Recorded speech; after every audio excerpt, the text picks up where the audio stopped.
Chronicles of Tea, the Journey of the Leaf. From its forests and gardens in China, tea began a remarkable journey across the world, carried by travelers, monks, and merchants. Its path reveals not only the spread of a beverage, but the unfolding of cultures and civilizations connected by a single leaf.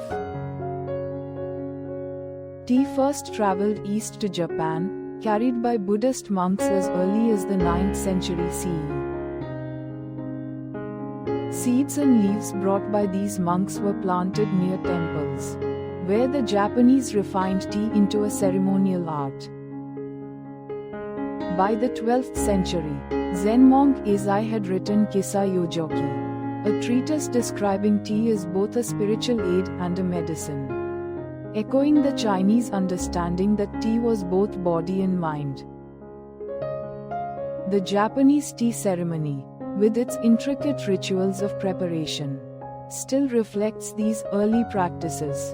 The leaf becomes a bridge between nature, discipline, and mindfulness. Westward, tea remained largely unknown for centuries. In India, wild tea trees grew unnoticed in Assam and other regions, thriving along riverbanks and in dense forests. The British, encountering these regions in the 17th and 18th centuries, recognized tea's potential for cultivation on a commercial scale. By the 1830s, plantations in Assam and later Darjeeling and Nilgiri had transformed India into one of the world's major tea producers.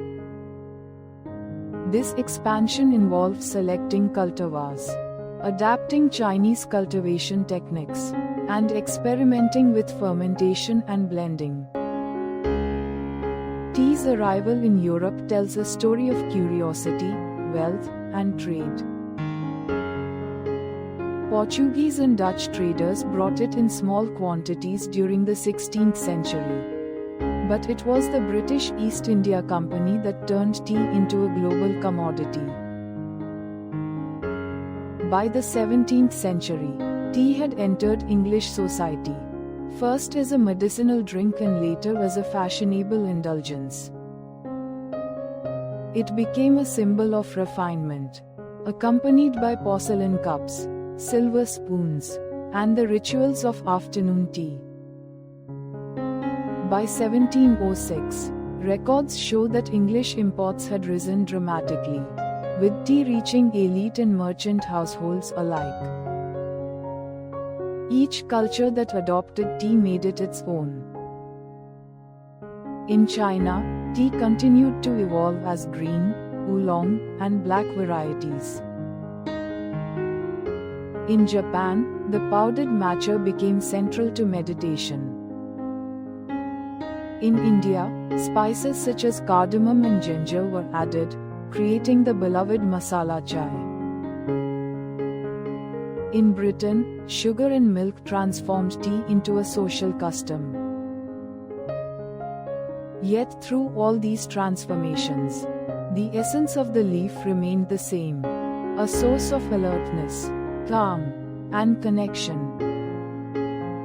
Trade routes facilitated more than commerce, they carried knowledge.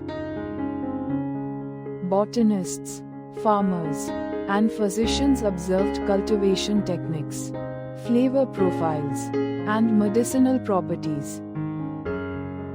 By the 19th century, tea had become a global language, a drink that connected mountains, rivers, and ports from China to Japan, India to Europe, and eventually to every continent. Thus, the journey of the leaf is more than geography. It is a story of human curiosity, adaptation, and reverence for a plant that began in the Mishti slopes of Yunnan. Every cup we drink today echoes this journey, a narrative of discovery, culture, and centuries of human care intertwined with the natural world. Subscribe to Orbital Reads and never miss a story.